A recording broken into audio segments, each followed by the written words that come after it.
जय हिंद दोस्तों, आज हम लोग पुनः उपस्थित हुए हैं अपने दूसरे सेशन को आगे बढ़ाने के लिए।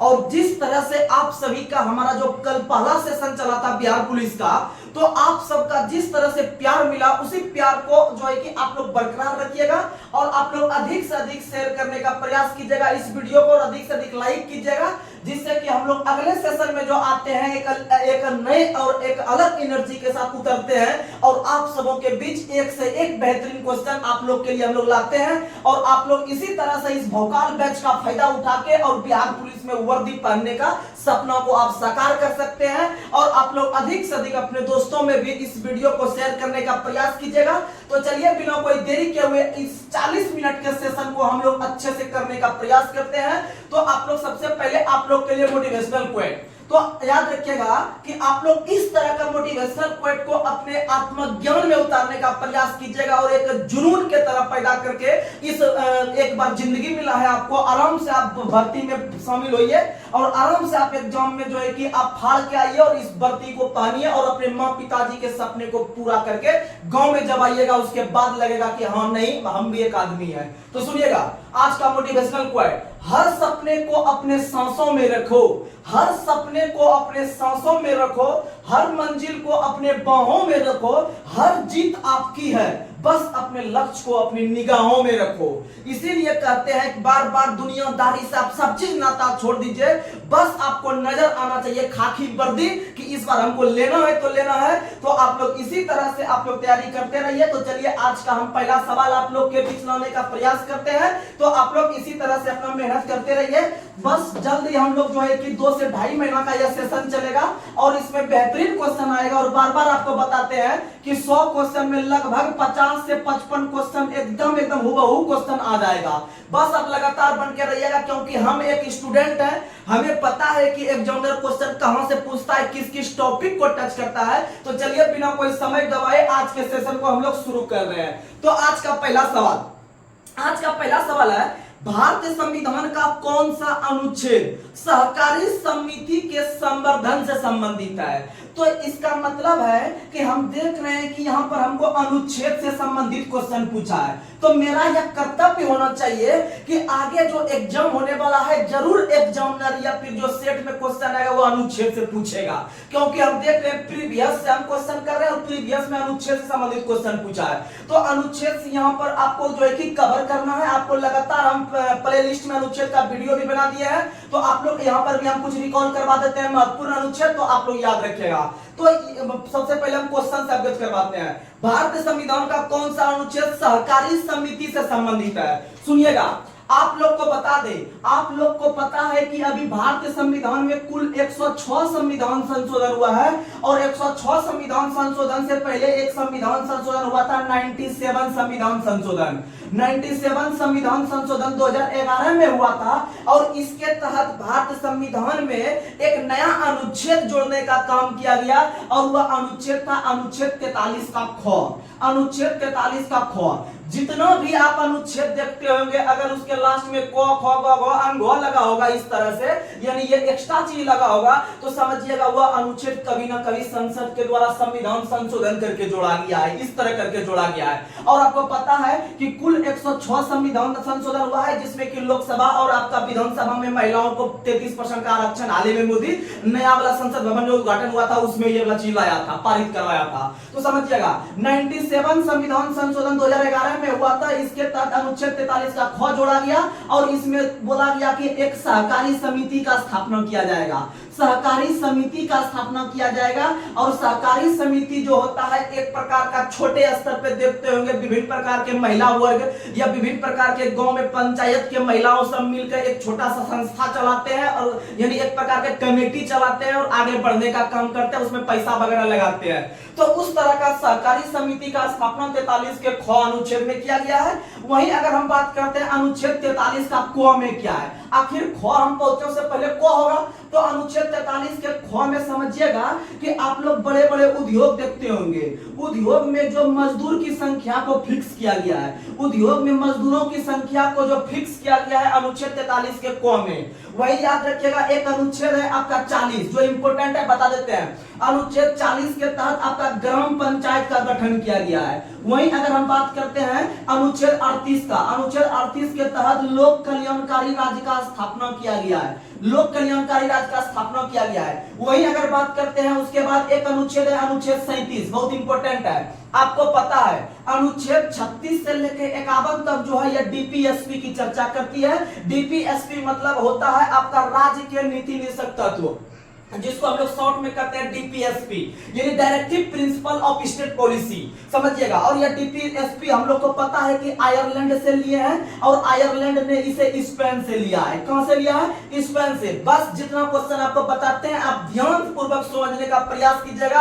अगर क्वेश्चन टच नहीं होगा तो फिर आप हमको बताइएगा, क्योंकि आपको जितना अनुच्छेद या जो भी टॉपिक को हम छेड़ते हैं लगभग उसको हम सॉल्यूशन करके ही मानते हैं, इसीलिए क्वेश्चन एग्जाम में गारंटी देते हैं कि टच होता है। तो सुनिएगा, तो 36 से 51 तक में एक अनुच्छेद है, 36 को कवर कर लेते हैं। 36 में है डीपीएसपी के संदर्भ में राज्य की परिभाषा। वही एक अनुच्छेद है अनुच्छेद 37। अनुच्छेद 37 में कहता है डीपीएसपी जो है वह न्यायालय में परिवर्तनीय नहीं है। डीपीएसपी जो है वह न्यायालय में परिवर्तनीय नहीं है, समझिएगा। आप लोग जब संविधान पढ़ते होंगे तो दो महत्वपूर्ण चीज होता है, एक होता है आपका डीपीएसपी और एक होता है आपका मौलिक अधिकार। यह दोनों बहुत इंपॉर्टेंट है हमारे संविधान का। अगर व्यक्ति का मौलिक अधिकार का हनन होता है तो डायरेक्ट हम लोग सुप्रीम कोर्ट जा सकते हैं कि मेरा मौलिक अधिकार के साथ खिलवाड़ हुआ है। तो अगर डीपीएसपी का हनन होता है तो हम सुप्रीम कोर्ट की, हम हाई कोर्ट भी नहीं जा सकते हैं, ना ही हम डिस्ट्रिक्ट कोर्ट का शरण ले सकते हैं। इसका मतलब डीपीएसपी या फिर अनुच्छेद 36 से जो 51 तक हम पढ़ रहे हैं यह न्यायालय में, इसके लिए मेरा बात नहीं रखा जाएगा। अगर सरकार का मन होगा तो डीपीएसपी देगा हम लोग को, अगर नहीं मन होगा तो नहीं दे सकता है, क्योंकि वह न्यायालय में परिवर्तनीय नहीं है। लेकिन अगर मौलिक अधिकार का हनन होता है तो डायरेक्ट हम सुप्रीम कोर्ट तक जा सकते हैं, मेरा बात वहां पर रखा जाएगा और जो मेरा मौलिक अधिकार का हनन करेगा उसके विरुद्ध उचित कार्रवाई की जाएगी। तो यह होता है डीपीएसपी और मौलिक अधिकार में अंतर। और मौलिक अधिकार हम लोग अमेरिका से लिए हैं। कहां से लिए हैं? अमेरिका से लिए हैं। और डीपीएसपी आप लोग को हम बता चुके हैं आयरलैंड से लिए हैं। और याद रखिएगा अनुच्छेद 37 वही कहता है कि डीपीएसपी न्यायालय में परिवर्तनीय नहीं है। वही एक अनुच्छेद है, आप लोग को बता दें, अनुच्छेद 44, बहुत फेमस क्वेश्चन है। अनुच्छेद 44 है आपका क्या है? तो समान सिविल संहिता है, समान सिविल संहिता, समान सिविल संहिता अनुच्छेद 44 में है। वही अनुच्छेद 45 में आपका जो है कि बालकों के शिक्षा से संबंधित है, बालकों के शिक्षा से संबंधित है।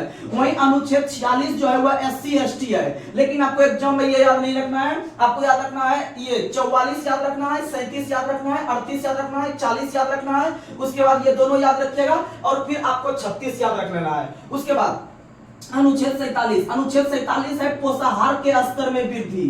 पोषाहार के स्तर में जो वृद्धि होता है अनुच्छेद 47 के तहत, क्योंकि जैसे आप मान लीजिए, इसका आपको हम अर्थ समझा देते हैं। अनुच्छेद 47 में पोषाहार के स्तर में वृद्धि है, तो समझिएगा। जैसे आप लोग को पता है कि अभी हम लोग बिहार से संबंध रखते हैं अधिक से अधिक छात्र, तो बिहार में अभी शराबबंदी है, शराब वहां चालू नहीं है। तो भारत के अंदर में प्रत्येक राज्य को यह अधिकार दिया गया है कि राज्य सूची पर जितना विषय आता है उस पर कानून राज्य सरकार बना सकती है, उस पर केंद्र सरकार कोई इंटरफेयर नहीं करेगी। तो आप लोग को पता है कि शराब जो बंद है वह राज्य सरकार के द्वारा बंद किया जाता है, क्योंकि शराब राज्य सूची का विषय है। इसीलिए याद रखिएगा कि शराब को नीतीश कुमार ने बंद कर दिया है, उसको मोदी सरकार अगर चाहेगा तो वो चालू नहीं करवा सकता है, क्योंकि वो राज्य सूची का विषय है। तो जब भारत के किसी राज्य ने शराब को बंद करेगा तो आम आदमी का जो स्थिति रहेगा या उसका जो एज रहेगा वो ज्यादा दिन तक बढ़ जाएगा, क्योंकि शराब पीने से आदमी का दैनिक स्थिति खराब हो जाता है, उसका तबियत खराब हो जाता है, वो जल्दी निपट जाता है। लेकिन इसका मतलब अनुच्छेद 47 कहता है कि पोषाहार के स्तर में वृद्धि के लिए आप शराब को बंद कर सकते हैं। यानी शराब हो गया, गांजा हो गया, भांग हो गया, जितने आपका ये नशा वाले पदार्थ है या नशीले पदार्थ है उसको अनुच्छेद 47 के तहत हम बंद कर सकते हैं, यानी पोषाहार के स्तर में वृद्धि। वहीं आप लोग को बता दे कि भारत के विभिन्न राज्य में विभिन्न प्रकार के सरकार के द्वारा विभिन्न प्रकार का योजना चला के गरीब जो व्यक्ति होते हैं उनको चावल बहुत कम दाम पे मिलता है, उसके बाद आटा बहुत कम दाम पे मिलता है, गेहूं बहुत कम दाम पे मिलता है। तो इस तरह का जो चीज उनको बहुत कम दाम पे मिलता है वो सरकार दिलाती है अनुच्छेद 47 के तहत। वहीं अनुच्छेद 48 आप लोग को बता दे, अनुच्छेद 48 के तहत आपका कृषि और पशुपालन है। कृषि और पशुपालन, जितने भी दुधारू पशु है वो सबको जो संरक्षण प्रदान किया जाता है अनुच्छेद 48 के तहत। वहीं याद रखिएगा अनुच्छेद 48 का क भी बहुत इंपॉर्टेंट है। अनुच्छेद 48 का क जो है इसके तहत आप लोग को वन एवं वन्य जीवों की रक्षा है। वन एवं वन जीवों की रक्षा जो किया गया है अनुच्छेद 48 के क के तहत। वहीं आप लोग को बता दें अनुच्छेद 49 के तहत भारत के अंदर में जितने भी राष्ट्र धरोहर है, जितने भी राष्ट्र धरोहर है इनको संरक्षण प्रदान किया गया है। अनुच्छेद 50 के तहत आप लोग को बता दे कि अनुच्छेद 50 के तहत आपको कार्यपालिका और न्यायपालिका का पृथक्करण किया गया है। कार्यपालिका न्यायपालिका का पृथक्करण। वहीं अनुच्छेद 51 के तहत अंतर्राष्ट्रीय शांति समझौता है। अंतर्राष्ट्रीय शांति समझौता अनुच्छेद 51 के तहत है। वहीं आप लोग को बता दे अनुच्छेद 51 के क के तहत मूल कर्तव्य है। मूल कर्तव्य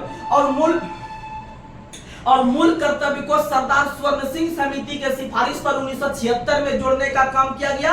और जिस समय जोड़ा जा रहा था तो उस समय 10 था और वर्तमान में 11 है। और 11वां नंबर का जो बना है आप लोग को पता है कि यह 6 से 14 वर्ष तक के उम्र के बच्चों को निःशुल्क शिक्षा प्रदान कराने के लिए बना गया है 86वां संविधान संशोधन 2002 के तहत। आगे हम लोग बढ़ते हैं। एक अनुच्छेद है अनुच्छेद 52, समझिएगा, थोड़ा सा समय दीजिएगा, इसको थोड़ा मिटाने दीजिएगा, फिर आराम से हम लोग अनुच्छेद को कवर करेंगे। क्योंकि आप यूपी पुलिस का भी एग्जाम जो कैंसिल हुआ उसमें देखे होंगे कि एक शिफ्ट में 2-2, 3-3 अनुच्छेद पूछा जा रहा है। एसएससी जीडी का जो एग्जाम दिए हुए हर शिफ्ट में 2 अनुच्छेद पूछा जा रहा है। तो इसका मतलब मेरा कर्तव्य बनता है कि हम अनुच्छेद को बहुत अच्छी तरीका से पढ़े। बस 2 से 2.5 महीना का हम समय ले रहे हैं, आप लोग समय दीजिए। अगर क्वेश्चन टच नहीं हुआ तो फिर आप बात कीजिएगा। उसके बाद अगर हम बात करते हैं अनुच्छेद 52 के तहत भारत का एक राष्ट्रपति होगा। अनुच्छेद 53 के तहत भारत के कार्यपालिका शक्ति राष्ट्रपति में निहित होगा।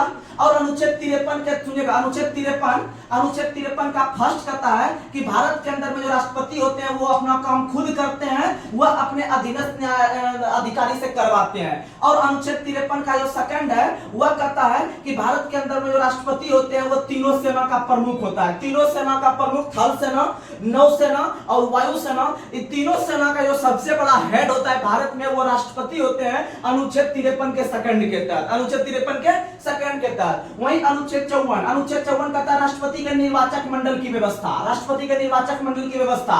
वहीं अनुच्छेद 55 याद रखेगा राष्ट्रपति के निर्वाचन की रीति। अनुच्छेद 56 याद रखेगा राष्ट्रपति का कार्यकाल। राष्ट्रपति का कार्यकाल शपथ जिस दिन लेता है उस दिन से 5 साल। उसके बाद अनुच्छेद 57 होता है राष्ट्रपति का पुनर्नियुक्ति। राष्ट्रपति का पुनर्नियुक्ति, भारत के अंदर में कोई भी व्यक्ति चाहे जितनी बार राष्ट्रपति बन सकता है, उसमें कोई रोक छेक नहीं है। लेकिन जब आप अमेरिका के अंदर में जाइएगा तो अमेरिका के अंदर में यह नियम है कि वहां के व्यक्ति अधिकतम राष्ट्रपति 2 बार बन सकता है। कितनी बार बन सकता है? 2 बार बन सकता है। उसके बाद अनुच्छेद 58 राष्ट्रपति के लिए योग्यता है कि उसका उम्र सीमा 35 साल होना चाहिए। और उम्र सीमा 35 साल होना चाहिए, वह लोकसभा सदस्य बनने की योग्य होना चाहिए।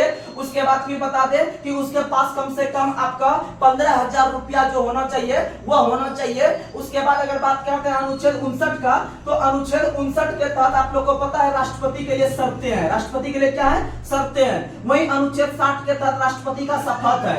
वहीं अनुच्छेद 61 के तहत राष्ट्रपति पर महाभियोग है। राष्ट्रपति पर क्या है? महाभियोग है। अनुच्छेद 62 के तहत राष्ट्रपति का पद किस किस स्थिति में रिक्त होता है? रिक्त होता है मतलब खाली होता है। तो राष्ट्रपति का पद निम्न 3 स्थिति में खाली होता है। एक, पहला आप लोग को पता है कि अगर वह पद पे रहते हुए निधन हो जाता है। दूसरा, वह पद पे रहते हुए त्याग पत्र दे दिया। और तीसरा, उस पर लोकसभा या राज्यसभा के द्वारा उस पर महाभियोग लगा दिया। क्या लगा दिया? महाभियोग। और राष्ट्रपति पर महाभियोग प्रक्रिया जो है वह एक प्रकार का अर्धन्यायिक प्रक्रिया है। और ऐसा प्रावधान हम लोग अमेरिका के संविधान से, राष्ट्रपति पर महाभियोग अमेरिका से लिए हैं। उसके बाद अगर बात करते हैं अनुच्छेद अनुच्छेद, उसके बाद अगर हम बात करते हैं अनुच्छेद 65, तो अनुच्छेद 65 कहता है कि भारत के अंदर में जब राष्ट्रपति का पद खाली होता है तो उपराष्ट्रपति कम करने के लिए आते हैं, यानी कि उपराष्ट्रपति कम करने के लिए आते हैं राष्ट्रपति के हैसियत से, अनुच्छेद 65।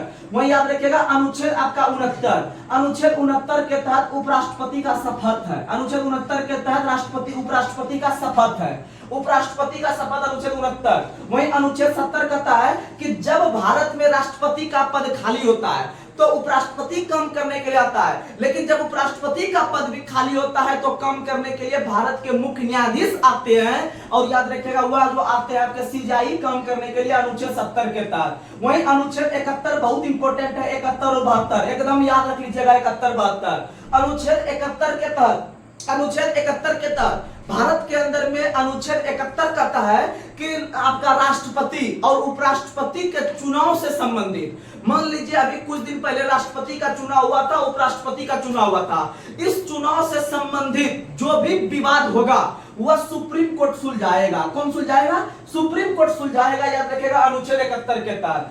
चलिए हम लोग देखते हैं अनुच्छेद 71। अनुच्छेद 71 में आप लोग को बता दिया कि सुप्रीम कोर्ट आपका राष्ट्रपति का चुनाव और उपराष्ट्रपति के चुनाव के विवाद का निपटारा करता है। अनुच्छेद 72, अनुच्छेद 72 कहता है कि राष्ट्रपति क्षमादान करता है किसी व्यक्ति को, क्या करता है? क्षमादान करता है राष्ट्रपति। वहीं आप लोग को अगला अनुच्छेद बता देते हैं, अनुच्छेद आपका 74, अनुच्छेद 74 में आपका मंत्री परिषद का गठन किया गया है। किसका गठन किया गया है? मंत्री परिषद का गठन किया गया है। वहीं अनुच्छेद 75 के तहत प्रधानमंत्री की नियुक्ति, प्रधानमंत्री की नियुक्ति आपके जो है कि राष्ट्रपति के द्वारा किया जाता है। वहीं आप लोग को बता दें एक अनुच्छेद है, अनुच्छेद 75 का 3, बहुत फेमस है। अनुच्छेद 75 का 3 आप लोग को 1 से लेकर 6 तक बताते हैं, लेकिन आपके एग्जाम का जो लेवल है बिहार पुलिस वो आपका यहां तक ही जाएगा। तो अनुच्छेद 75 का 3 कहता है कि लोकसभा प्रधानमंत्री जो होते हैं वह आपके लोकसभा के प्रति उत्तरदायी होते हैं, लोकसभा के प्रति उत्तरदायी होते हैं, याद रखिएगा लोकसभा के प्रति उत्तरदायी होते हैं। वहीं अगर बात करते हैं अनुच्छेद 76 महान्यायवादी, अनुच्छेद 76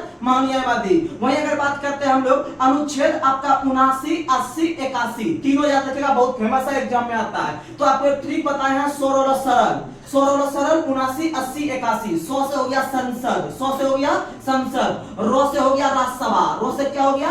राज्यसभा, और फिर इधर आपका लो से हो गया लोकसभा, लो से क्या हो गया? लोकसभा, यानी आपका 81 तक हो गया क्लियर, समझ में आ गया। उसके बाद हम लोग आगे बढ़ते हैं, अगला अनुच्छेद है आपका 82, किसी भी क्षेत्र को जो परिसीमित किया जाता है, यानी कि जनगणना के पहले जो परिसीमित किया जाता है अनुच्छेद 82 के तहत। वहीं अगला अनुच्छेद है अनुच्छेद 85 लोकसभा का विघटन, लोकसभा का विघटन अनुच्छेद 85 में है। और लोकसभा का विघटन प्रधानमंत्री के कहने पे राष्ट्रपति करते हैं। कौन करते हैं? राष्ट्रपति करते हैं। उसके बाद फिर अगला अनुच्छेद है आपको अनुच्छेद 86 87 88, ये तीनों याद रखिएगा, बहुत फेमस है। अनुच्छेद 86 के तहत राष्ट्रपति संसद को संबोधित करता है, राष्ट्रपति संसद को क्या करता है? संबोधित करता है। वहीं अनुच्छेद 87 राष्ट्रपति का अभिभाषण है, राष्ट्रपति का क्या है? अभिभाषण, अनुच्छेद 87 में अभिभाषण। अनुच्छेद 88 के तहत जो आपका महान्यायवादी देखे थे, अनुच्छेद 88 में जो आप महान्यायवादी देखे थे वह संसद के किसी भी सदन में बैठ सकता है या फिर किसी भी कोर्ट में बैठ सकता है। वहीं अगर बात करते हैं अनुच्छेद 89 का, तो अनुच्छेद 89 के तहत आपका राज्यसभा के सभापति और उपसभापति का चर्चा है। वहीं अगर हम बात करते हैं अनुच्छेद 98, अनुच्छेद 98 जो है उसके अंतर्गत सचिवालय का वर्णन है। वहीं अगर हम बात करते हैं अनुच्छेद 108, इसके तहत आपका क्या है? तो अनुच्छेद 108 के तहत संयुक्त अधिवेशन है। आप लोग को पता है कि जब लोकसभा और राज्यसभा के बीच किसी मत को लेकर या किसी बात को लेकर विवाद हो जाता है लोकसभा राज्यसभा में, तो दोनों को एक जगह बुला के बैठा के जो उनके बीच में सुलझाने का काम करता है वह राष्ट्रपति करते हैं, उसे हम लोग संयुक्त अधिवेशन करते हैं, और इसकी चर्चा अनुच्छेद 108 में है। और लोकसभा अध्यक्ष इसकी अध्यक्षता करते हैं। तो सुनिएगा कि आपका लोकसभा और राज्यसभा के बीच आपका संयुक्त अधिवेशन बुलाने का काम करते हैं राष्ट्रपति, अनुच्छेद 108 के तहत। लेकिन दोनों की बैठक की अध्यक्षता जो करते हैं, यानी राष्ट्रपति बुला के चल जाते हैं और बाद में लोकसभा अध्यक्ष आते हैं उसकी अध्यक्षता करने के लिए। और यह संयुक्त अधिवेशन जो लिए हैं हम लोग ऑस्ट्रेलिया के संविधान से। कहां से लिए हैं? ऑस्ट्रेलिया के संविधान से। उसके बाद है अनुच्छेद 110, अनुच्छेद 110 के तहत धन विधेयक की चर्चा है। किसकी चर्चा है? धन विधेयक की चर्चा है। वहीं और धन विधेयक जो होता है केवल लोकसभा में आता है। किसमें आता है? लोकसभा में आता है धन विधेयक, याद रखने का प्रयास कीजिएगा। और कोई विधेयक धन विधेयक है या नहीं, इस इसका अंतिम निर्णय लोकसभा अध्यक्ष करता है। कौन करता है? लोकसभा अध्यक्ष। बस आप सुने रखिएगा, सब चीज देखिएगा कितना एग्जाम में फायदा होगा। उसके बाद अनुच्छेद 111, अनुच्छेद 111 जो है इसके तहत राष्ट्रपति जो है कि विभिन्न प्रकार के वीटो पावर का यूज करता है, विभिन्न प्रकार के वीटो पावर। आप लोग को बता दे कि वीटो जो होता है या फिर आपका जो होता है वीटो पावर, वो 4 प्रकार का होता है। एक होता है आपका निलंबनकारी वीटो, उसके बाद होता है अत्यंतिक वीटो, उसके बाद होता है पॉकेट वीटो, और उसके बाद चौथा नंबर का होता है विशेषित वीटो। तो भारत के राष्ट्रपति को सिर्फ 3 प्रकार के वीटो का अधिकार है। चौथा जो वीटो बताए विशेषित वीटो, ये भारत के राष्ट्रपति को अधिकार नहीं है, ये अमेरिका के राष्ट्रपति को पॉकेट विशेषित वीटो का अधिकार है। तो 111 के तहत राष्ट्रपति को किसी भी विधेयक को रोकने का अधिकार है, यानी वीटो के तहत। वहीं अनुच्छेद 112 बहुत बार एग्जाम में आया है। अनुच्छेद 112 के तहत आपका बजट का चर्चा है। किसका चर्चा है? बजट का। और बजट हमारे संविधान में कहीं नहीं लिखा हुआ है। बजट के बदले में एक शब्द का चर्चा है जिसका नाम है वार्षिक वित्त विवरण। वार्षिक वित्त विवरण याद रखिएगा। बजट हमारे संविधान में कहीं नहीं है, भले हम उसको समझ सकते हैं 112 में है, लेकिन इसके बदले में है आपका वार्षिक वित्त विवरण। वहीं अगर बात करते हैं 114 आपके एग्जाम में नहीं आएगा, लेकिन फिर भी बता देते हैं। अनुच्छेद 114 के तहत विनियोग विधेयक है, विनियोग विधेयक है। वहीं अगर बात करते हैं हम लोग अनुच्छेद आपका फिर क्या हो गया, उसके बाद 124 अनुच्छेद में आप लोग को क्या है, तो सुप्रीम कोर्ट का स्थापना किया गया है। सुप्रीम कोर्ट का स्थापना 124 में। वहीं अगर हम बात करते हैं आपका एक और अनुच्छेद है 129 अनुच्छेद के तहत आप लोग को पता है कि जो आपका सुप्रीम कोर्ट होता है वह एक प्रकार का अभिलेख न्यायालय है। सुप्रीम कोर्ट एक प्रकार का अभिलेख न्यायालय है, अनुच्छेद 129 के तहत याद रखिएगा। उसके बाद अगर हम बात करते हैं अनुच्छेद 155 के तहत राज्यपाल की नियुक्ति की गई है। राज्यपाल की नियुक्ति संबंधी प्रावधान हम लोग कनाडा के संविधान से लिए हैं, लेकिन अनुच्छेद 155 है। उसके बाद अनुच्छेद 159 के तहत राज्यपाल शपथ लेते हैं। क्या लेते हैं? शपथ लेते हैं। उसके बाद अनुच्छेद 161 के तहत राज्यपाल जो है कि क्षमा करता है। राज्यपाल क्या करता है? क्षमा करता है। तो आप लोग इतना याद रखिएगा, फिर हम लोग आगे बढ़ाते हैं। अगला महत्वपूर्ण क्वेश्चन बता देते हैं, इससे बाहर क्वेश्चन एक भी नहीं जाएगा। इतना अनुच्छेद में फंसना है, आप प्रीवियस उठा के देख लीजिए, क्वेश्चन बाहर नहीं जाएगा। इसमें जीडी यूडी सब एग्जाम आ गया, कहीं कोई शक नहीं रहेगा। भले आपका समय लग रहा है, लेकिन आपको रिवीजन हो जाएगा। उसके बाद अगर हम बात करते हैं उसके बाद आप अनुच्छेद याद रखिएगा 100 आप लोग को बता दे। उसके बाद अनुच्छेद याद रखिएगा आप लोग 161 तक हो गया था। उसके बाद याद रखिएगा 164 में विधानमंडल की चर्चा है। उसके बाद 165 में आपको महाधिवक्ता की चर्चा है। महाधिवक्ता राज्यों के अंदर जो महाधिवक्ता होता है 165। उसके बाद याद रखिएगा 167 बहुत इंपॉर्टेंट है 167। बिहार सचिवालय के अंतर्गत जो इस बार प्रीलिम्स का एग्जाम हो रहा था उसमें ये क्वेश्चन पूछा था। 167 के तहत मुख्यमंत्री के कार्यों की चर्चा की गई है। मुख्यमंत्री के कार्यों की चर्चा अनुच्छेद 167 में है। वही बता दें 169 और 170 बहुत फेमस है। अनुच्छेद 169 के तहत आप लोग को जो विधान परिषद होता है, विधान परिषद का गठन भी किया गया है और विधान परिषद को समाप्त भी किया गया है। आप लोग को याद रखिएगा अनुच्छेद 169 में विधान परिषद। और विधान परिषद आप लोग को पता है कि सभी राज्य में नहीं है, कुल 5 राज्य में है। आगे बढ़ते हैं अनुच्छेद 170 के तहत आपका क्या है, तो याद रखिएगा विधानसभा का चर्चा है। किसका चर्चा है? विधानसभा का चर्चा। उसके बाद अगर बात करते हैं हम लोग जो है कि 214 अनुच्छेद के तहत आप लोग को बता दे कि हाई कोर्ट एक होगा। प्रत्येक राज्य में हाई कोर्ट एक होगा, अनुच्छेद 214। वहीं अनुच्छेद 215 के तहत हाई कोर्ट एक अभिलेख न्यायालय होगा। हाई कोर्ट एक अभिलेख न्यायालय होगा 215 के तहत। वहीं आपको पता है कि सुप्रीम कोर्ट एक अभिलेख न्यायालय होगा अनुच्छेद 129 के तहत और हाई कोर्ट एक अभिलेख न्यायालय होगा 215 के तहत। वहीं अनुच्छेद 216 के तहत हाई कोर्ट का स्थापना किया गया है। हाई कोर्ट का स्थापना। और वर्तमान समय में भारत में हाई कोर्ट की संख्या 25 है। कितना है? 25 है। और याद रखिएगा कि शुरू में जब हाई कोर्ट का स्थापना पहली बार भारत में किया गया था, याद रखिएगा 1861 ईस्वी में। 1861 ईस्वी में 3 शहर में पहली बार हाई कोर्ट का स्थापना किया गया था, कलकत्ता में और मुंबई में और मद्रास में। ये तीनों जगह किया गया था और यह किया गया था लॉर्ड कैनिंग के काल में। लॉर्ड कैनिंग के काल में आप लोग को पता है। आगे बढ़ते हैं। अगला क्वेश्चन आप लोग को बता दे, अगला क्वेश्चन आप लोग को बता दे, इससे पहले एक अनुच्छेद आप लोग को बता देते हैं, अनुच्छेद 117 वहां पर समझिएगा। अनुच्छेद 117 के तहत वित्त आयोग का स्थापना है, सॉरी वित्त विधेयक, वित्त विधेयक की चर्चा अनुच्छेद 117 में है, लेकिन अगर बोलेगा वित्त आयोग किस में है तो वित्त आयोग 280 में है। वित्त आयोग किस में है? 280 में है। वित्त आयोग 280 में है, वित्त विधेयक 117 में है, और धन विधेयक 110 बताए, उसके बाद विनियोग विधेयक 114 बताए। उसके बाद अगर हम बात करते हैं, उसके बाद अनुच्छेद बात करते हैं 248। अनुच्छेद 248 बहुत फेमस है, तो याद रखिएगा अनुच्छेद 248 के तहत आप लोग को बता दें अपशिष्ट शक्ति है, संसद में अपशिष्ट शक्ति निहित होती है, वो 248 के तहत। वहीं अगर बात करते हैं अनुच्छेद 249, तो अनुच्छेद 249 के तहत राज्य सूची पर विषय कानून बना सकती है राज्यसभा। वहीं अगर बात करते हैं हम लोग आगे चल के, तो आप लोग को बता दे एक अनुच्छेद है, आप लोग को बता दे अनुच्छेद 263। तो अनुच्छेद 263 जो है, अनुच्छेद 263 के तहत अंतर्राज्य परिषद का गठन किया गया है। अनुच्छेद 263 के तहत अंतर्राज्य परिषद का गठन किया गया, याद रखिएगा बहुत फेमस क्वेश्चन है। उसके बाद अनुच्छेद 262 बता देते हैं। अनुच्छेद 262 जो है, इसके तहत आप लोग को बता दें अंतरराष्ट्रीय नदी विवाद है, इसमें अंतरराष्ट्रीय नदी जोड़ो सब, इसमें नदी वगैरह नदी परियोजना है 262 में। उसके बाद अगर हम बात करते हैं, तो उसके बाद आप लोग को बता दें एक अनुच्छेद आप लोग को बता दें अनुच्छेद 324। तो अनुच्छेद 324 के तहत आप लोग को बता दें निर्वाचन आयोग का स्थापना है, निर्वाचन आयोग का स्थापना है। उसके बाद अगर बात करते हैं, तो अनुच्छेद है आप लोग को 352। अनुच्छेद 352 के तहत अगर बात करते हैं, तो उससे पहले और ले लेते हैं अनुच्छेद 343।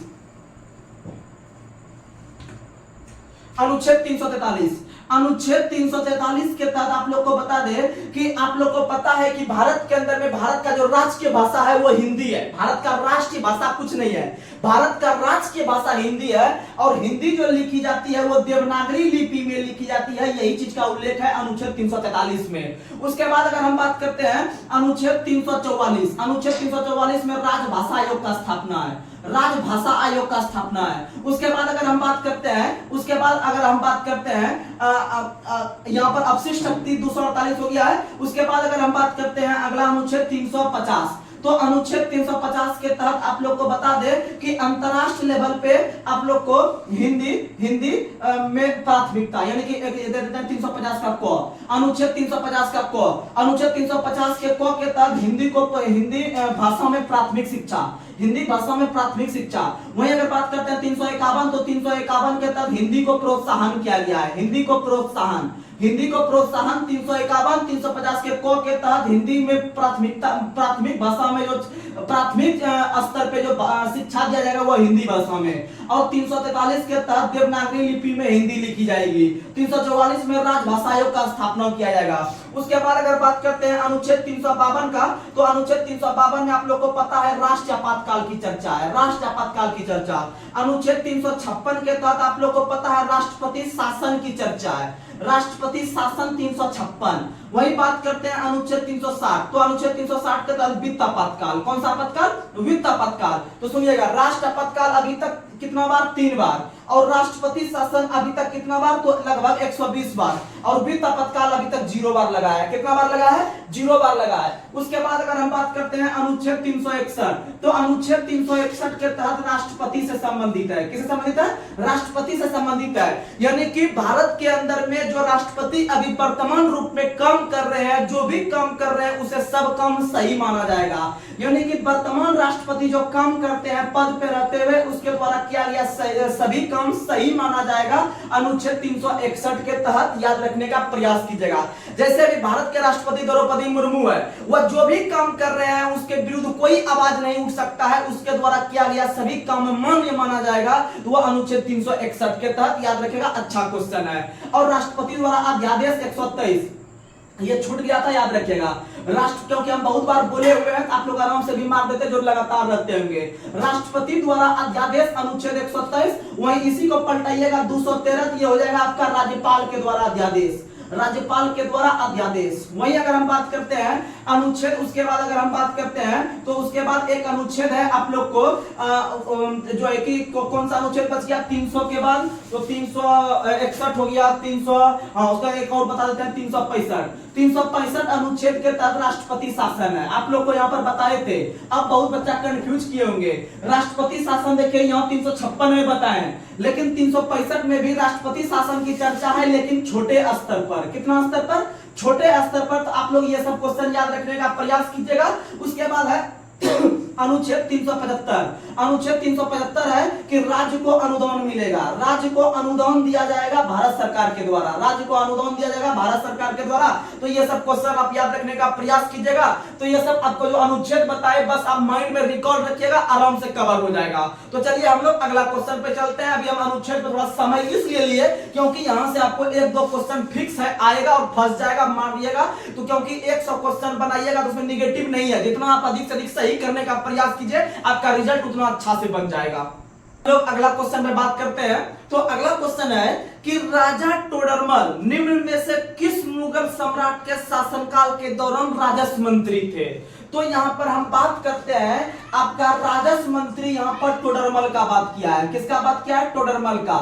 तो राजस्व मंत्री जो टोडरमल था वह अकबर के दरबार में रहता था। किसके दरबार में रहता था? अकबर। आप लोग को पता है कि अकबर जो थे वो आपको मुगल वंश के एक शासक, बहुत महत्वपूर्ण शासक थे, जो एक धर्मनिरपेक्ष शासक थे, यानी एक प्रकार से बहुत ही अच्छे शासक माने जाते हैं। याद रखिएगा अकबर को। और अकबर का संबंध मुगल वंश से था और मुगल वंश का जो स्थापना किया गया था आप लोग को पता है 1526 ईस्वी में बाबर के द्वारा। और 1526 से लेकर 1530 तक बाबर का कार्यकाल रहा। उसके बाद अगर आप देखिएगा तो 30 से लेकर लगभग यानी कि 1530 से लेकर 40 तक लगभग कार्यकाल रहा है हुमायूं का। किसका कार्यकाल रहा है? और हुमायूं का। और हुमायूं का कार्यकाल 1530 से लेकर 40 तक रहा है। उसके बाद हम बाद में भी पढ़ेंगे 55-56 में। लेकिन इसी बीच में हुमायूं के साथ जो है कि 2-3 युद्ध हो गया, जिसमें से एक 1539 ईस्वी में युद्ध हुआ था, एक हुआ था 1540 ईस्वी में युद्ध। जितना बता रहे हैं आप याद रखेगा, एग्जाम में क्वेश्चन आएगा, आप ध्यान से समझने का प्रयास कीजिएगा और आप थोड़ा सा भरोसा किया, बस भरोसा बना के रखिएगा। तो 1539 में एक युद्ध हुआ था चौसा का युद्ध। उसके बाद 1540 में एक युद्ध हुआ था कन्नौज का युद्ध, या इसी को कहते हैं बिलग्राम का युद्ध। क्या कहते हैं? बिलग्राम का युद्ध। और दोनों युद्ध जो है कि आपका शेरशाह ने जीत लिया था या शेर खान ने जीत लिया था। और जब दोनों युद्ध शेरशाह ने जीत लिया तो यहां पर से हुमायूं को भागना पड़ा और हुमायूं भाग गया, सिंध चल गया। पाकिस्तान क्षेत्र में पड़ता है सिंध। गुजरात से जब समुद्र पार उधर कीजिएगा तो आपका पाकिस्तान के क्षेत्र में सिंध पड़ता है वर्तमान में। वहां पर भाग गया और वहां पर जाके वो मतलब कि निर्वासित हो गया, यानी जाके बस गया। उसके बाद 1540 से शेरशाह ने शासन करना शुरू किया और इस तरह से 1545 में शेरशाह का निधन हो गया। और निधन होने के बाद इन्हीं का वंशज आगे तक आपका 1555 ईस्वी तक शासन किया। और 1555 में जब शासन कर रहा था शेरशाह का वंशज, तो इसके बाद अटैक करने के लिए जो है कि आपका हुमायूं दोबारा आ गया। हुमायूं दोबारा आ गया आपका अटैक करने के लिए 1555 ईस्वी में शेरशाह के उत्तराधिकारी से। जब दोनों में फिर युद्ध हुआ था आपका 1555 में, तो उस युद्ध का नाम था आपका सरहिंद का युद्ध। कौन सा युद्ध? सरहिंद का युद्ध। और सरहिंद का युद्ध हुमायूं जीत लिया। जब हुमायूं जीत लिया तो दोबारा गद्दी पर बैठ गया। तो क्वेश्चन पूछेगा कि आपका सरहिंद का युद्ध जो है कि हुमायूं ने कब जीता था? 1555 में। 1555 में। उसके बाद आप लोग को बता दे कि जैसे 1555 में हुमायूं जीता और गद्दी पर दोबारा बैठ गया, तो यह ज्यादा दिन नहीं चल पाया। यह बेचारा 1 साल रहा 1556 तक, यानी 1555 से लेकर 56 तक इधर हो गया और उधर आपका हो गया 1500 आपका जो है कि 30 से लेकर 40 तक, यानी 10 साल उधर 1 साल इधर, लगभग 11 साल रहा। याद रखेगा, ऐसे करके याद रखेगा तो आराम से कवर होगा।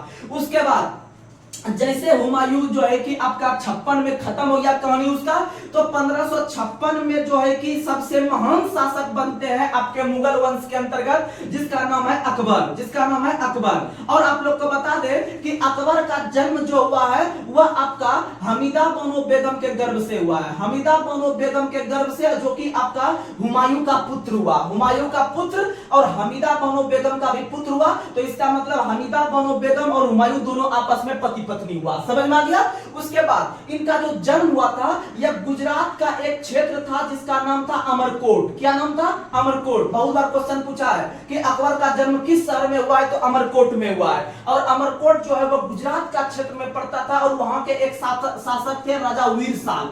राजा वीर साल के महल में ही जो है कि आपका अकबर का जन्म हुआ था हमीदा बानो बेगम के गर्भ से। और लगभग आप जब देख रहे हैं कि 1542 में इसका जन्म हुआ था, आप लोग को बता दें इनका जन्म कब हुआ था, तो आप बताइएगा। इनका जन्म हुआ था 15 अक्टूबर 1542 को। 15 अक्टूबर 1542 को हुआ था और 1556 में वो गद्दी पे बैठ रहा है। तो क्वेश्चन पूछेगा कि कितने वर्ष की अवस्था में बैठा था, तो इधर 8 साल हो या 8 लगभग 14 साल, लगभग 14 वर्ष, 13.5 साल हकीकत में हो रहा था, लेकिन यहाँ 14 साल आप लगभग में याद रखिएगा। तो लगभग 14 वर्ष की अवस्था में अकबर गद्दी पर बैठा था और गद्दी पर जब बैठा था तो उसका उम्र बहुत कम हो रहा था, इसीलिए उनका एक ऊपर में संरक्षक के रूप में एक व्यक्ति काम करता था जिनका नाम था बैरम खां। याद रखिएगा, बैरम खां।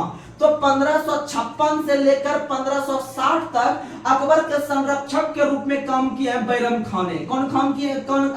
कौन काम किया है? बैरम खां ने काम किया, यानी इनका ही उसके ऊपर छाया था। उसके बाद आप लोग को बता दे कि बैरम खां की हत्या आगे चल के 1561 में हो गया।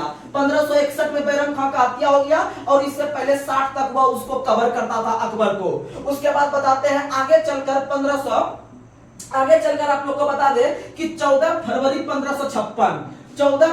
1556 को अकबर ने अपना राज्याभिषेक कराया और अकबर ने अपना राज्याभिषेक कलानौर नामक स्थान पर कराया था। बहुत फेमस क्वेश्चन है। अकबर ने अपना राज्याभिषेक 14 फरवरी 1556 को कलानौर नामक स्थान पर कराया था और कलानौर आप लोग को याद रखना है, बहुत फेमस क्वेश्चन है। अकबर ने अपना राज्याभिषेक कलानौर नामक स्थान पर करवाया था 1556 को 14 फरवरी के दिन। और याद रखिएगा 15 अक्टूबर 1542 को इनका जन्म हुआ था। समझ में आ गया।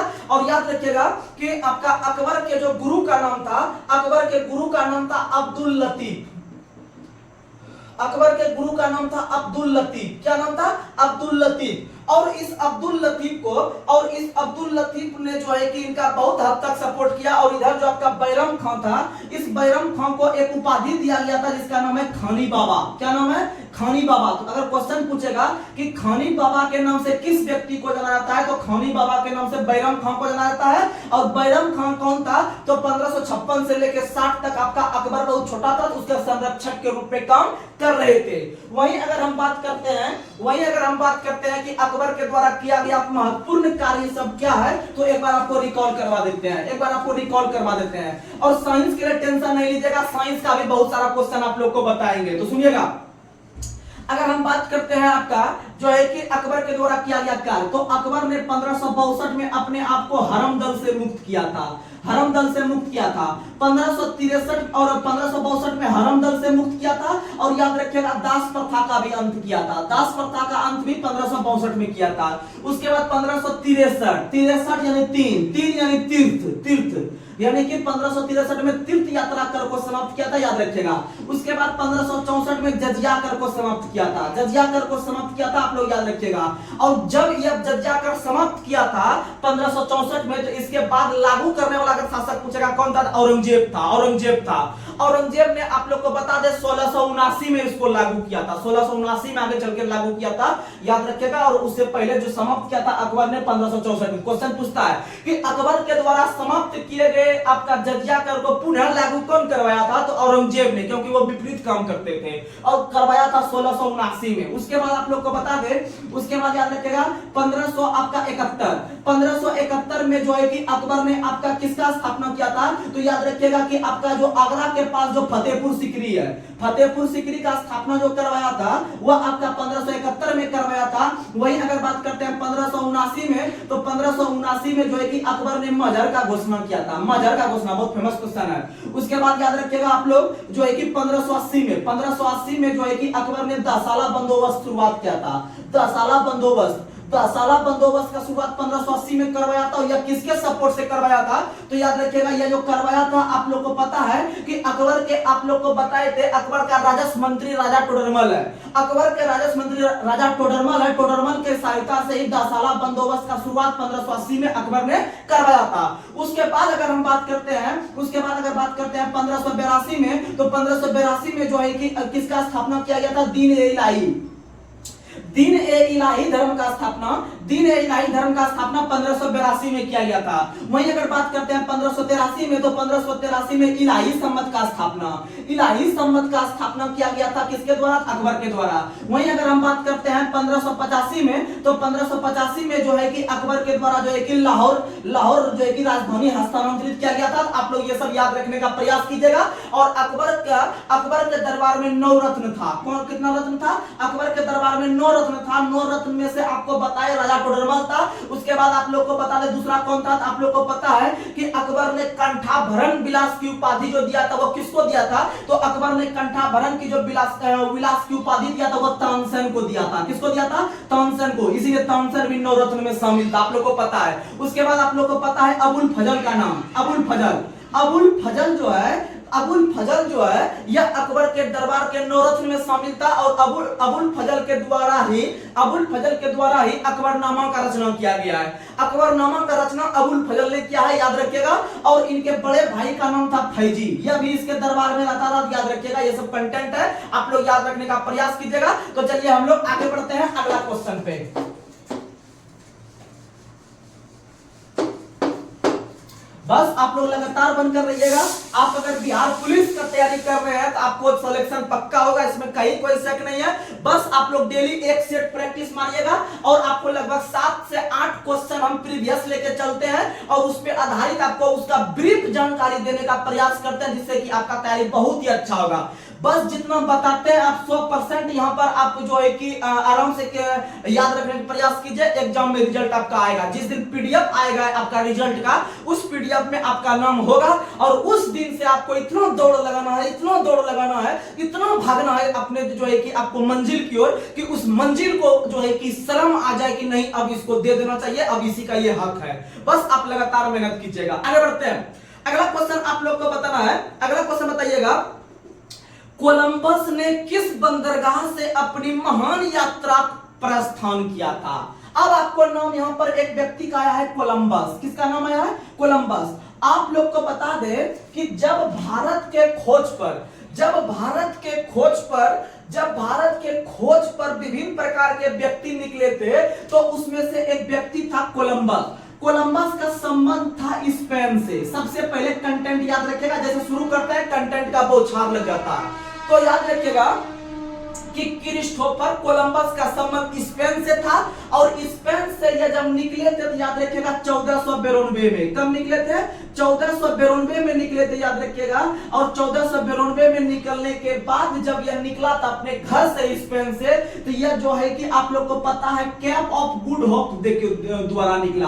केप ऑफ गुड होप आपका दक्षिण अफ्रीका के पास पड़ता है, उसके पास से ही निकला। इसी को हम लोग कहते हैं उत्तर मासा द्वीप या अंतरिक्ष द्वीप। तो केप ऑफ गुड होप होकर आपका कोलंबस निकला था 1492 में, लेकिन भारत जो है कि वह नहीं पहुंच पाया। और इस तरह पहुंचते वो डायरेक्ट पहुंच गया आपका अमेरिका। कहां पहुंच गया? अमेरिका। तो याद रखिएगा कि अमेरिका का खोज किसने किया है? क्रिस्टोफर कोलंबस ने। कब किया है? 1492 में किया है जो है कि कोलंबस ने। उसके बाद अगर हम बात करते हैं यहाँ पर क्वेश्चन था कि कोलंबस ने किस बंदरगाह से अपनी महान यात्रा शुरू किया था? तो याद रखिएगा पालोस बंदरगाह से। कौन बंदरगाह से? पालोस बंदरगाह से शुरू किया था। याद रखिएगा। लेकिन यहाँ पर एक और व्यक्ति के बारे में जानना जरूरी है। अगर क्वेश्चन यहाँ से आया है तो यहाँ से भी आएगा। याद रखिएगा वास्को डी गामा का संबंध पुर्तगाल से था। कौन से था?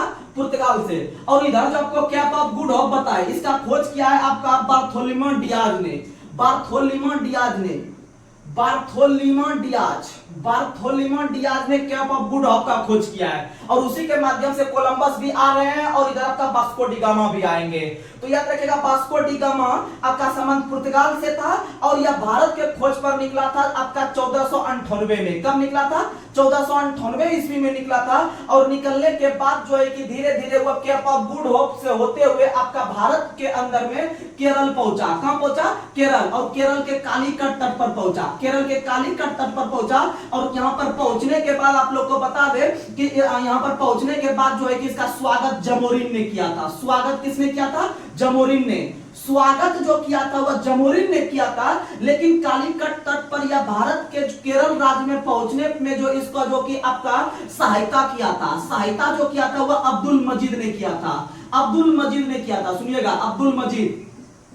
अगर क्वेश्चन पूछेगा कि वास्को डी गामा को कालीकट पर पहुंचने के बाद स्वागत किसने किया है, तो जमोरिन ने किया है। और वास्को डी गामा जब केरल के तट पर पहुंचने वाला था तो रास्ते में उसको मदद किसने किया था कि इधर से जाइए पहुंच जाइएगा, तो वह किया था अब्दुल मजीद ने। किसने किया था? अब्दुल मजीद ने किया था। ये सब आप याद रखिएगा। और इसके बाद आपका 1498 ईस्वी में ही आपको किसका खोज किया गया था? भारत का खोज। किसका खोज?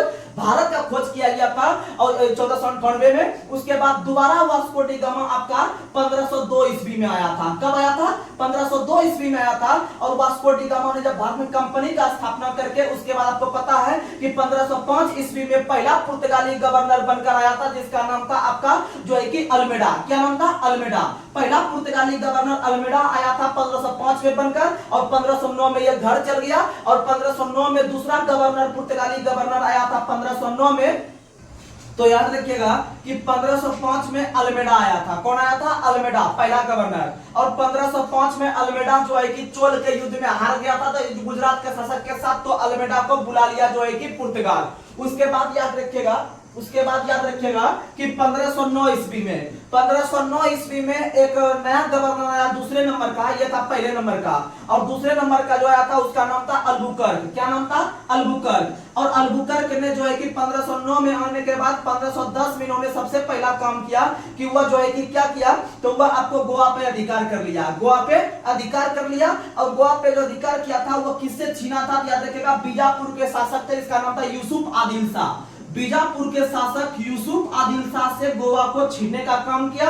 और गोवा को 1510 में अधिकार किया था आपका 19 दिसंबर के दिन। और आगे चलकर आप लोग को पता है कि गोवा को जो हम लोग जो है कि गोवा को जब हम लोग अपने क्षेत्र में मिलाए, यानी कि इसको जब आजाद किए, तो याद रखिएगा 1961 ईस्वी में गोवा को पुर्तगालियों के द्वारा इसको छुड़वाया गया। और याद रखिएगा 1961 में जो गोवा के जो उस समय के वर्तमान में गवर्नर थे वो थे सिल्वा। कौन थे? सिल्वा। याद रखने का प्रयास कीजिएगा। अब यहां पर हमको विभिन्न प्रकार का जो है कि आप लोग को पता है, एक चीज और बता देते हैं।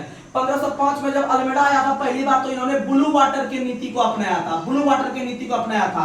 और अल्बुकर्क जब आया 1509-10 में दिया ब्लू वाटर की नीति को समाप्त करके यहाँ पर कार्टेज व्यवस्था लागू किया। कौन सा व्यवस्था?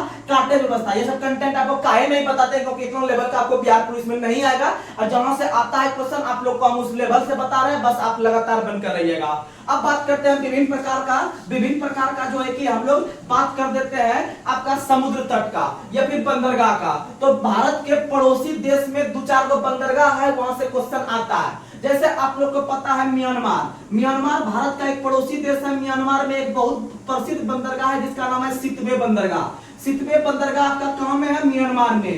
वहीं ईरान में जो है, ईरान में चाबहार बंदरगाह है। कौन सा बंदरगाह है? चाबहार बंदरगाह। वहीं याद रखिएगा बांग्लादेश में एक बंदरगाह बहुत फेमस है, मोंगिया बंदरगाह बहुत फेमस है। मोंगिया बंदरगाह कहां है?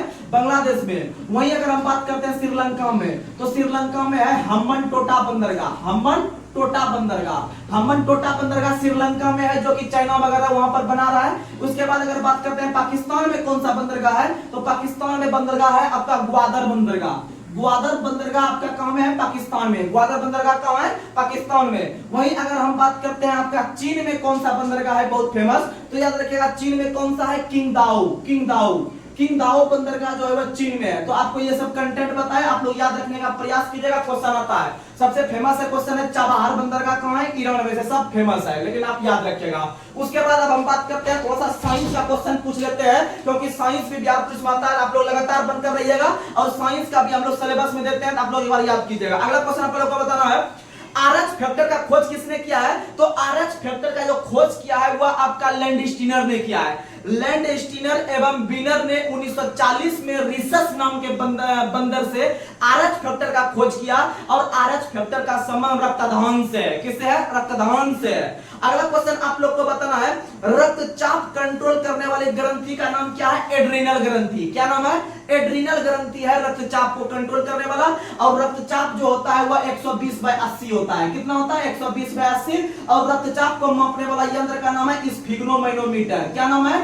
स्फिग्नोमैनोमीटर। आपको हम डेली प्रीवियस से 8-10 क्वेश्चन करवाएंगे, आपको उससे कंट्रोल हो जाएगा। उसके बाद हम लोग जो है कि ऑलराउंडर बन के आपको जो है कि आराम से सब कंटेंट तैयार करवा देंगे। तो चलिए हम लोग आगे बढ़ते हैं। अगला क्वेश्चन आप लोग को बताना है, रक्त को शुद्ध कौन करता है? ब्रिक। कौन करता है? ब्रिक। और ब्रिक की इकाई का नाम है नेफ्रॉन। क्या नाम है? नेफ्रॉन। आगे बढ़ते हैं। रक्त के शुद्धिकरण की प्रक्रिया क्या है? डायलिसिस। रक्त के शुद्धिकरण की प्रक्रिया डायलिसिस है।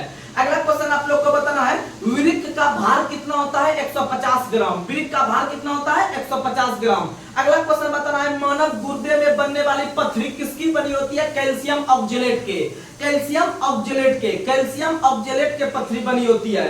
अगला क्वेश्चन, मनुष्य का रक्त का पीएच मान 7.4 होता है। पीएच मान आप लोग को बार बार बताते हैं। पीएच मान जो होता है वो 0 से लेकर 14 तक होता है। पीएच वैल्यू 0 से लेकर 14 तक होता है। उसमें से आप लोग को बता दें कि आपका जल का पीएच मान होता है वो 7 होता है। और क्षारीय का पीएच मान 7 से ज्यादा होता है। और अम्ल का पीएच मान 7 से कम होता है। अम्ल का पीएच मान क्या होता है? 7 से 7। और नींबू का पीएच मान होता है 2.2। नींबू का 2.2 होता है। उसके बाद सिरका का होता है 2.4। उसके बाद अगर हम बात करते हैं जो है कि किसका? शराब का।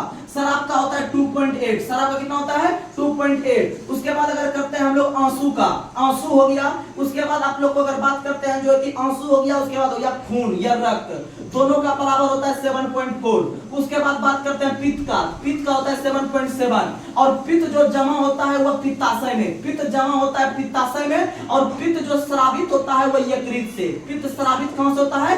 यकृत से होता है, याद रखिएगा। उसके बाद अगर हम बात करते हैं मूत्र का पीएच मान, तो मूत्र का पीएच मान 6 होता है। कितना होता है? 6। उसके बाद बात करते हैं लार का, तो लार को हम लोग क्या करते हैं? पोंछते हैं। लार को क्या करते हैं? पोंछते हैं, यानी पॉइंट के बाद 5 होगा, यानी 6.5। उसके बाद अगर हम बात करते हैं जो है कि दूध, तो दूध को हम लोग चाटते हैं, यानी पॉइंट के बाद 4 होगा, यानी 6.4। कितना होगा? 6.4। तो आप ये सब याद रखने का प्रयास कीजिएगा तो क्वेश्चन एग्जाम में आता है। आगे बढ़ते हैं। अगला क्वेश्चन बताना है, सर्वप्रथम रक्त परिसंचरण तंत्र का अध्ययन किसने किया है? तो सर्वप्रथम हमारे शरीर में जो रक्त परिसंचरण तंत्र होता है इसका खोज किया है विलियम हार्वे ने। किसने किया है? विलियम हार्वे ने किया है। और विलियम हार्वे को इसी के लिए जो है कि आगे चलकर जो है कि 1928 में खोज किया था रक्त परिवहन का विलियम हार्वे ने। और आगे चलकर इन्हें 1930 में नोबेल पुरस्कार मिला। क्या मिला? नोबेल पुरस्कार मिला, याद रखिएगा। और हमारे शरीर में टोटल रक्त परिभ्रमण करने में, हमारे शरीर में टोटल रक्त परिभ्रमण करने में 23 सेकंड लगता है समय। कितना सेकंड लगता है? 23 सेकंड लगता है, आप लोग याद रखिएगा। अगला क्वेश्चन, हृदय की धड़कन नियंत्रक यंत्र कौन सा है? तो हृदय के धड़कन को नियंत्रित करने वाला यंत्र का नाम है पेसमेकर। क्या नाम है? पेसमेकर। उसके बाद एक बताते हैं, क्वेश्चन आता है एग्जाम में डायरेक्ट हृदय के बारे में कि आपका जो है कि जराविक सेवन क्या है? जराविक सेवन क्या है? तो जराविक सेवन जो है वो एक प्रकार का कृत्रिम हृदय है। कृत्रिम हृदय है आपका जराविक सेवन, याद रखने का प्रयास कीजिएगा। अच्छा क्वेश्चन है। आगे बढ़ते हैं। अगला क्वेश्चन आप लोग को बताना है, अगला क्वेश्चन आप लोग बताइएगा कि हमारे शरीर का कौन सा अंग भविष्य के लिए विटामिन ए को संचय करके रखता है? यकृत रखता है। कौन रखता है? यकृत। और किस रूप में रखता है? ग्लाइकोजन के रूप में। किस रूप में? ग्लाइकोजन के रूप में। अगला क्वेश्चन आप लोग को बताना है, विषाणु का खोज किसने किया है? इवानोविस्की। किसने किया है? इवानोविस्की। और विषाणु का अध्ययन वायरोलॉजी। विषाणु का अध्ययन वायरोलॉजी। और जीवाणु का खोज किसने किया है? ल्यूवेनहॉक ने। किसने किया है? ल्यूवेनहॉक ने।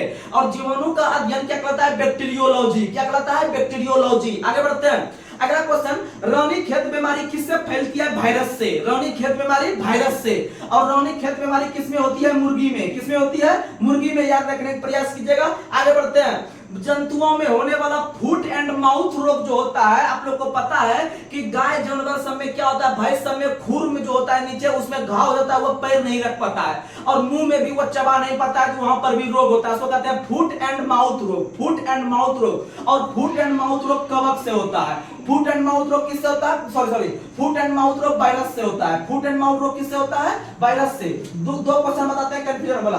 फुट एंड माउथ रोग, फुट एंड माउथ रोग जो होता है वायरस से, और एक होता है एथलीट फुट रोग। एथलीट फुट रोग होता है पशु में ही कवक से। एथलीट फुट किससे होता है? कवक से। एथलीट फुट कवक से। फुट एंड माउथ रोग होता है वायरस से यानी विषाणु से। आगे बढ़ते हैं। कवक का अध्ययन क्या कहलाता है? माइकोलॉजी। कवक का अध्ययन माइकोलॉजी, शैवाल का अध्ययन फाइकोलॉजी। शैवाल का अध्ययन फाइकोलॉजी। जैसे आपको हम बताएं ट्रिक्स वाका फसा, यानी शैवाल के लिए फाइकोलॉजी, शैवाल के लिए फाइकोलॉजी, तो कवक के लिए माइकोलॉजी, कवक के लिए माइकोलॉजी। अगला क्वेश्चन बताना है कि शैवाल की कोशिका भित्ति किसकी बनी होती है? तो शैवाल की कोशिका भित्ति प्लस पादप की कोशिका भित्ति, क्योंकि शैवाल भी जो है एक प्रकार का पौधा है। तो सुनिएगा, आपको बार बार बताते हैं, पौधा यानी पादप, पादप प्लस शैवाल, इन दोनों की कोशिका भित्ति सेलुलोज की बनी होती है। किसकी बनी होती है? सेलुलोज की। वही याद रखिएगा जीवाणु, जीवाणु की कोशिका भित्ति पेप्टिक्लोडेन की बनी होती है। पेप्टिक्लोडेन की बनी होती है। पेप्टिक्लोडेन की बनी होती है। वहीं अगर बात करते हैं कवक, कवक की कोशिका भित्ति काइटिन की बनी होती है। किसकी बनी होती है? काइटिन की बनी होती है। तो ये सब कंटेंट आता है। आगे बढ़ते हैं। अगला क्वेश्चन आप लोग को बताना है कि ध्वनि की चाल कितनी होती है? तो ध्वनि की चाल 760 मील प्रति घंटा होती है। 760 मील प्रति घंटा होती है। और ध्वनि की चाल किस माध्यम में नहीं चल सकती है? तो ध्वनि की चाल निर्वात में नहीं चलती है। निर्वात में नहीं चलती है क्योंकि निर्वात में शून्य होती है, वहां पर आपका हवा नहीं है, इसीलिए वहां पर आपका ध्वनि नहीं चल सकता है। याद रखने का प्रयास कीजिएगा। और निर्वात में जो चलता है सिर्फ और सिर्फ क्या चलता है? तो निर्वात में प्रकाश चलती है, इसीलिए प्रकाश की चाल निर्वात में होता है 3 × 10⁻8। कितना होता है? 3 × 10⁸ आगे बढ़ते हैं। अगला क्वेश्चन आप लोग को बताना है, ताप बढ़ने से ध्वनि की चाल क्या होती है? तो ताप बढ़ने से ध्वनि की चाल बढ़ती है। जैसे आपको बताते हैं, अगर हमारे वायुमंडल का तापमान 1 डिग्री सेल्सियस बढ़ता है तो जो मेरा ध्वनि का गति है यानी पावर है, वह आपका जो है कि 0.61 मीटर पर सेकंड जो है कि यह फास्ट गति से बढ़ेगा। तो ये सब आप याद रखने का प्रयास कीजिएगा। इसीलिए याद रखिएगा, तापमान में वृद्धि से ध्वनि की चाल में बढ़ोतरी होती है। अगर पूछेगा कि कितना डिग्री पर कितना बढ़ती है, तो 1 डिग्री पर 0.61 बढ़ रही है। तो अगर पूछेगा 2 डिग्री पे कितना बढ़ती है, तो 2 डिग्री पे आप इसको 2 से गुना करते चलिएगा। 3 डिग्री पूछेगा 3 से गुना करते चलिएगा। ऐसे आपका आंसर आ जाएगा। समझ में आ गया? आगे बढ़ते हैं। अगला क्वेश्चन आप लोग को बताना है, ध्वनि तीव्रता की इकाई क्या है? तो ध्वनि तीव्रता की इकाई डेसिबल है। क्या है? डेसिबल। और ध्वनि तीव्रता के प्रबलता की इकाई क्या है? फोन संख्या। क्या है? फोन संख्या। एक फोन संख्या हो गया ध्वनि से संबंधित, लेकिन एक होता है नोट संख्या। तो नोट संख्या जो है वो वायुयान की चाल को ज्ञात करते हैं। वायुयान की चाल को ज्ञात करते हैं। वही एक होता है, आप लोग को पता है, ओडोमीटर। ओडोमीटर जो होता है वह आप लोग को बता दे, ओडोमीटर होता है चली गई गाड़ी के द्वारा चली गई दूरी को ज्ञात करने के लिए ओडोमीटर। क्या होता है? ओडोमीटर। वही गाड़ी में एक यंत्र लगा होता है स्पीडोमीटर। स्पीडोमीटर मतलब स्पीड, यानी गाड़ी की गति मापने के लिए स्पीडोमीटर, और चली गई दूरी मापने के लिए ओडोमीटर। क्या होता है? ओडोमीटर। और आप लोग को पता है कि एक यंत्र का नाम है टैकोमीटर। क्या नाम है? टैकोमीटर। और टैकोमीटर जो होता है, टैकोमीटर जो होता है यह आपका जलयान पे लगा होता है। किस पे लगा होता है? जलयान। यानी जलयान की चाल ज्ञात करने के लिए टैकोमीटर, और जलयान की गति को हम लोग व्यक्त करते हैं नॉट संख्या में, या फिर वायुयान की गति को नॉट संख्या में। और जलयान या नाव पे एक यंत्र लगा होता है जिसका नाम है क्रोनोमीटर। क्या नाम है? क्रोनोमीटर। और क्रोनोमीटर जो होता है जलयान पे, वह समय ज्ञात करने के लिए, क्या ज्ञात करने के लिए? समय। और इस क्रोनोमीटर का जो आविष्कार किया है वह हैरिसन ने किया है। किसने किया है? हैरिसन ने किया है। ये सब आप याद रखिएगा, आपको बार बार रिवीजन करवा रहे हैं, लगातार बन के रहिएगा।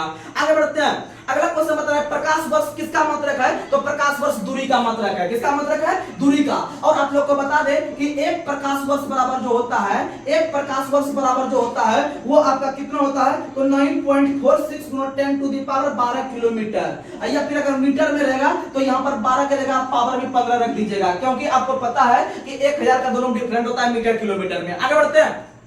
अगला क्वेश्चन आप लोग को बताना है, दूरी मापने की सबसे बड़ी इकाई पारसे। दूरी मापने की सबसे बड़ी इकाई पारसे, लेकिन लंबी दूरियों को मापने के लिए प्रकाश वर्ष का प्रयोग करते हैं। किसका प्रयोग करते हैं? प्रकाश वर्ष का प्रयोग करते हैं। आगे बढ़ते हैं। मूली और गाजर किसका रूपांतरण है? जड़ का। मूली और गाजर दोनों किसका है?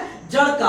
और आलू और प्याज जो है वह तना का है। आलू और प्याज किसका है? तना का। अगर हम बात करते हैं प्याज का, तो प्याज में जो आपका भोजन जो संचय रहता है वह किस रूप में रहता है? तो वह सेलुलोज के रूप में। किस रूप में? सेलुलोज के रूप में रहता है। याद रखने का प्रयास कीजिएगा। और प्याज जो है वह किस कुल का पौधा है? तो प्याज और लहसुन जो है वह आपका किस कुल का है? तो लॉसेल लहसुन, लॉसेल लिलिएसी, लॉसेल लिलिएसी, लो सेलिनियसिस प्याज लहसुन, और प्याज के लिए आपका नासिक शहर फेमस है। कौन सा शहर फेमस है? नासिक शहर फेमस है, तो आप लोग याद रखिएगा। आगे बढ़ते हैं। और प्याज और लहसुन में जो गंध आता है वो किसके कारण होता है? तो याद रखिएगा वह आपका एलाइसिन के कारण, एलाइसिन के कारण भी होता है, या फिर आपका पोटेशियम के कारण भी होता है, या फिर कहीं कहीं सल्फर भी रहता है तो आप सल्फर भी मारिएगा, या फिर आप गंधक रहता है गंधक भी मार सकते हैं। तो ये सब ऑप्शन रहता है। आगे बढ़ते हैं। अगला क्वेश्चन आप लोग को बताना है, हमारे शरीर में पिट्यूटरी ग्रंथि कहां पर रहती है, जिसको मॉन्स्टर ग्रंथि कहते हैं? तो याद रखिएगा मस्तिष्क में। कहां में रहती है? मस्तिष्क में रहती है। और यह पिट्यूटरी या पीयूष ग्रंथि जो होती है, या मॉन्स्टर ग्लैंड जो होती है, यह कुल 11 प्रकार के हार्मोन का स्राव करती है। तो आप लोग याद रखने का प्रयास कीजिएगा।